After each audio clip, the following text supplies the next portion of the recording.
Hey, welcome to our AI video upscaling for free, and this time we're specifically covering the Macintosh. Fortunately, I found a loaner Mac, and so I can actually give you the full detailed instructions for the Mac. It is very similar, of course, to the Linux version. There are just a few tweaks you'll need to do because of the security features on the Macintosh.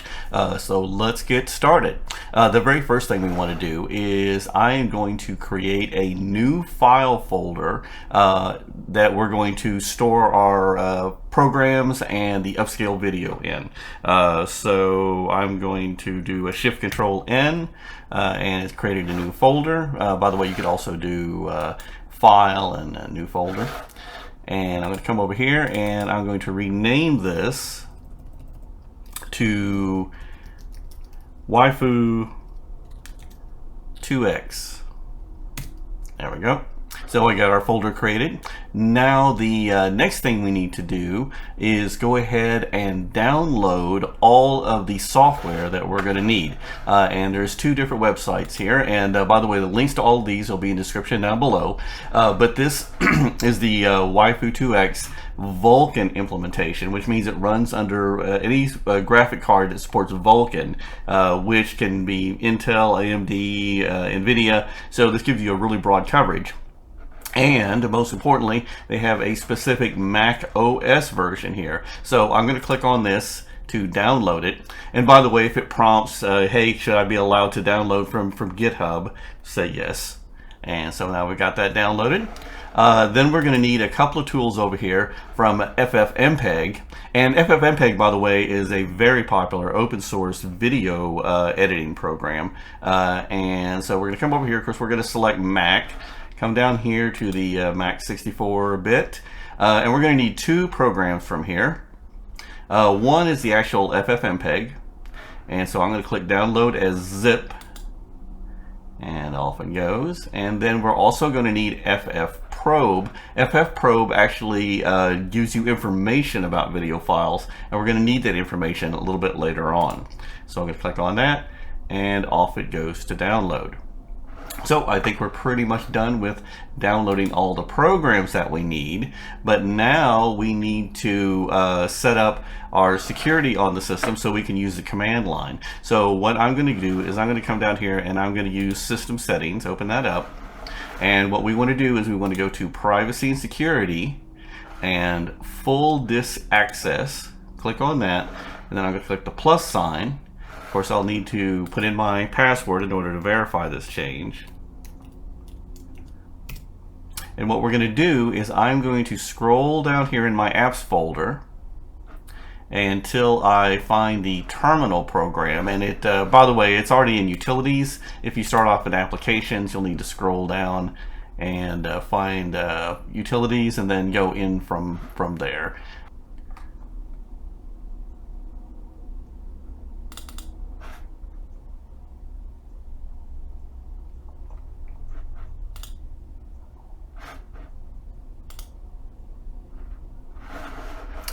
And just verify that terminal is in there and it is turned on as having full access to the machine. So that's going to be really critical for the next step. So we can close system settings now. And now we're actually ready to get started. I'm going to go ahead and open up the terminal program. There's several ways to do that. I'm going to go ahead and go to Finder, Applications, and we're going to come over here to Utilities. And we're going to find Terminal, and we're going to open up the terminal. Righty. And just so we can see what we're doing, I'm also going to open up this folder, and we'll get everything organized over here in the corner so we can kind of zoom in and see everything. So what we're going to do is we're going to come down here to our downloads, and I'm going to open up our Waifu 2X folder here, which is a zip file actually, and I'm going to select everything and I'm going to do a Command C, and of course we're going to copy this over into our folder on the desktop. So I'm going to Command V, and it's going to copy everything over there, and then I can just go ahead and just close that down. And then we're also going to go to the downloads folder, and I'm going to grab ffmpeg, and it's going to drag it in here, and I'm going to do the same for ffprobe. ffprobe. And so now we have everything in one place that we need. And so now we can start issuing our command lines over here in order to actually upscale our video. So let's go ahead and get started with that. Now, the very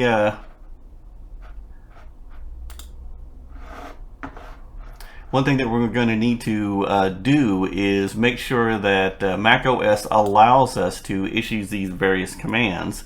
And so the very first command that I want to issue is this one right here. And I'm going to paste these in, by the way, from a notepad over here so I don't make any mistakes. And this is sudo, which means give me, full access, or, be administrator. spctl, and then master disabled. And so that's going to allow me to issue commands without it prompting me all the time about security. And so I'm going to go ahead and hit enter on that. And of course it's going to ask me for my password this one time, so I'm going to enter that in. But this will keep us from having to do that over and over and over again. And now we are going to go into our desktop. I'm going to do an ls here so we can see what our folder names are out there. But right out there is desktop. So I'm going to do a cd desktop. And now we're in the desktop. And then I'm going to do a cd into our waifu 2x folder. And so now I'm into waifu 2x. So now if I do an ls, we should see all of the same programs that we see up here. So now we know we're in the right place, and now we're ready to make some subdirectories. Of course, you could just make them up here if we wanted to, but I'm going to use the command line to make them. And it's mkdir. And now I'm going to name these very specifically lowercase, and I recommend you name the exact same thing too, so that way all of the command lines will run exactly as you paste them in. If you change the name of it, you can change the name of the command line and it'll work also. But this is going to make it a lot easier. So I'm going to make one called video. Oops. And we'll do one called frames. And we're going to do one called scaled. And I'll explain what each one of those is for here in a second. In fact, the very first one that I'm going to explain is video, because that's where we're going to put our source video, and that's where our destination video is going to end up. So I'm going to open up video, and I happen to have a movie out here. Let me go ahead and see if I can find that real quick. All right, here it is, and I'm going to drag this in and put it into our videos. Now, just as I explained in the former video, which I highly recommend that you watch because I'll probably go into a lot more detail over there. This is an MPEG-4, and I'm going to name it video.mpeg4. Again, that's to make the command line simple. You can call it whatever you want, but then you'll have to change it in all the command lines when you paste them in, and half the time I forget to do that. So I'm just going to keep it that way. Also, too, ffmpeg, which we're going to be using today, it will support a wide variety of video formats, but I highly recommend that you just keep it simple. Transcode it if you need to, which just means changes video format one to another into a standard H.264 vanilla MPEG-4. So that's what we're going to be using today. So I placed that in our video folder right there. So we've got that in there. And so now we're ready to go on to the very next step here. And that is we are going to use the ffprobe command, and we're going to find out some information about our video.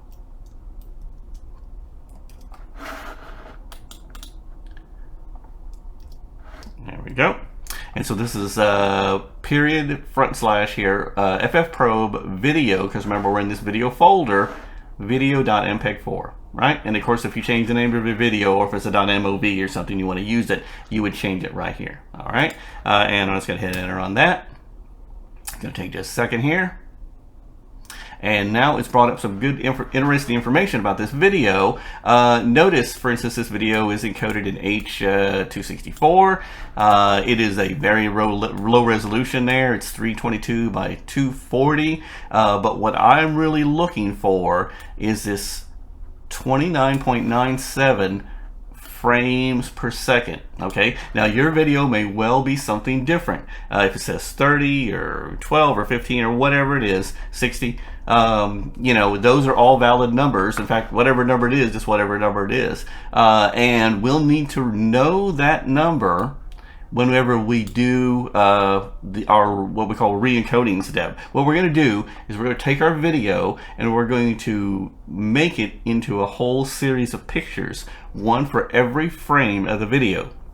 And you might be wondering why. And the why is because the Waifu2X actually only processes pictures. It doesn't do videos. So what we do is we use ffmpeg to break it down into pictures. And then we're going to put it all back together in a movie. And the critical thing to know is what was the frames per second, FPS, of that video. So I'm going to take this right here and I'm going to copy it and I'm going to paste it over here in my notes, so that way I know exactly what that was, okay? Because every video, again, might be different. So yours probably is not going to say that. It might, but it may not. So now we know our frames per second, which is really the only thing we're going to need to change on these command lines. So now we're ready for the very next step. And I'm going to come over here.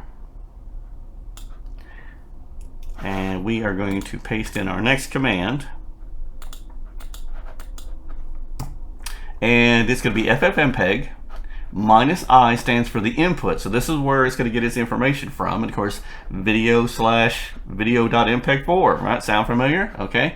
And then in the frames directory, remember we created that up here, we are going to create a whole bunch of PNG pictures called frame, and then there's going to be a 6-digit number. That's what that 06 means. By the way, if you're doing something really big, which by the way may take a very, very long time, you could change that to maybe like 08 or something like that. That would give you 8 digits worth of frames, okay?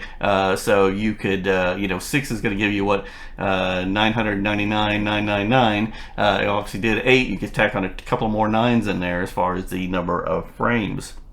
But usually for most small projects, this is good. And by the way, I highly recommend that you cut down your video to just the part that you want to upscale. This is a very long process, and you don't want to be processing a whole bunch of, you know, stuff you don't want to upscale, and it's going to take forever. So you don't want to be doing that. So let's go ahead and hit enter on this. And this shouldn't take too long here. This is processing the frames. Oh, it's done. It says right here, by the way, that we did 1,774 frames. And sure enough, if we come up to frames and we open this up, look, we have all these pictures out there with numbers on them. And if we scroll all the way down, the last one is 1,774. And that's because that's the number of frames in this video. So now we've got that part all done. Now, next, we're actually going to do the AI video upscaling part with Waifu2X. So let me copy this and paste it in. And there we go. Oops, didn't mean to scroll. There we go. So at the very bottom line here is Waifu2X. Now we have a little period and front slash, by the way. That's important so it can find the program. -I and then frames. And you notice we didn't put any name out there, and that's because it's going to do the whole directory. And then -O means output. That's where it's going to put stuff into. And that's why we have that scaled directory, because our upscaled images are going to go in there. And they're basically going to have the same name, and so we want to have a separate directory to put them in. Now the next two options here, the first one, -N, is for denoise. And this is a number that ranges from -1, which means no denoise, to 0, which is the default, and then either 1, 2, or 3. And of course you get more and more denoise, but it can also make things look artificial when you put too much denoise in there. I typically like 1 or 2 on this, so but you need to play around with it, you know, and find out for this video which one you like best. The -S is the scaling, and I'm going to put in 2, which means everything is going to get twice as large as it was before. And so, you know, our video was, can't even remember what the resolution was, but it was like 344. Oh, here it is, 322 by 240, and so it's going to be 644 by 480 when we are done. Now, of course, you can put in different numbers here. The valid numbers, by the way, I believe are 1, 2, 4, 8, 16, or 32. Okay, for your scaling. Typically, you oftentimes will do a 2 or 4x in order to upscale stuff. We're going to keep it 2 partially for speed, so it runs a little bit faster. And then we are going to go ahead and hit enter on this. And now this may take a while, so we'll be back whenever this is done.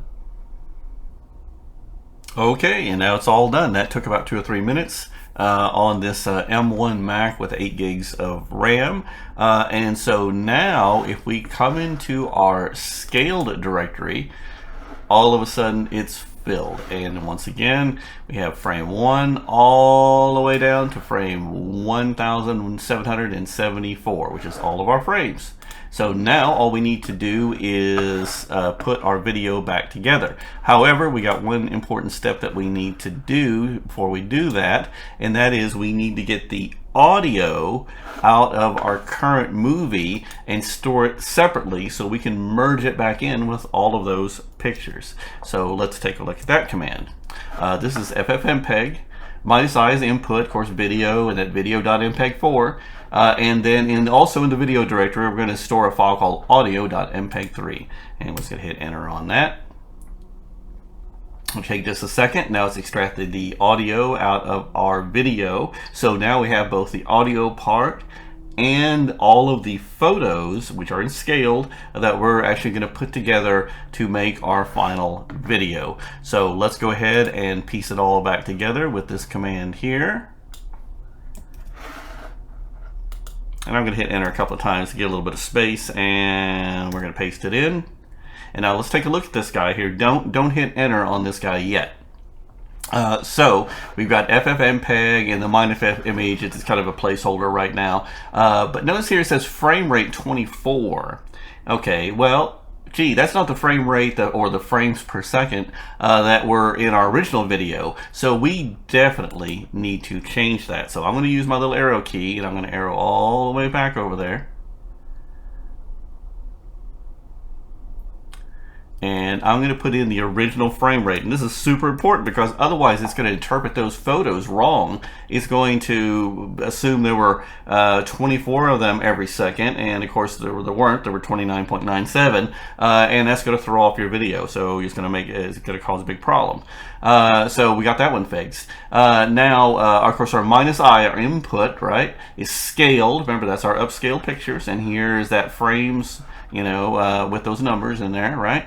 And then also our another input is our audio.mpeg3. But what is this -R24 here? Well, that is the frames of the outgoing video. Okay, so the first one tells it what the frames the pictures were extracted at, and this is going to tell it what frames to put the video into. Now, I just recommend just keep it the same, but if you wanted to change the frame rates per second, you can actually do it right here. Whoops, and I need to make sure I got a period in there and not a comma like I typed earlier. And so now it's going to both, this one, the first one, is absolutely critical because you need to match to the pictures that were extracted from the video. The second one is optional. You could theoretically change it, but of course it's so easy to change it in video editing software, you know, I don't know if I'd bother. But anyway, I'm just going to leave mine exactly the same. The codec, by the way, that we're going to be using is 264, that, you know, very standard codec.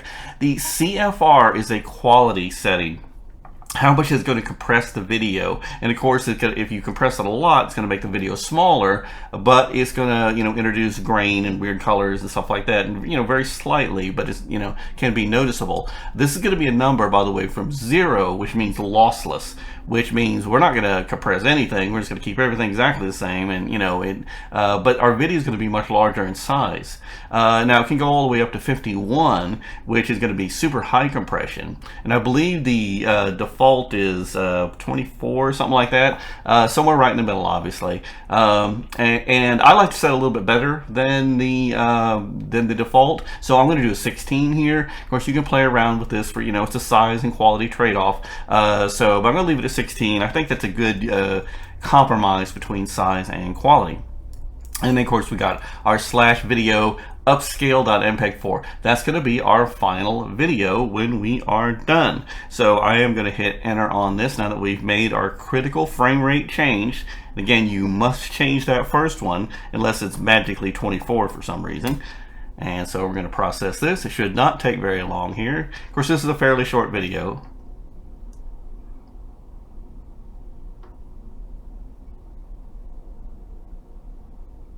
And we are all done. Now, if we go into our videos, we have both our original, and this one's right here. This is our original, and just notice the size of it when it plays. That's kind of its native size right there.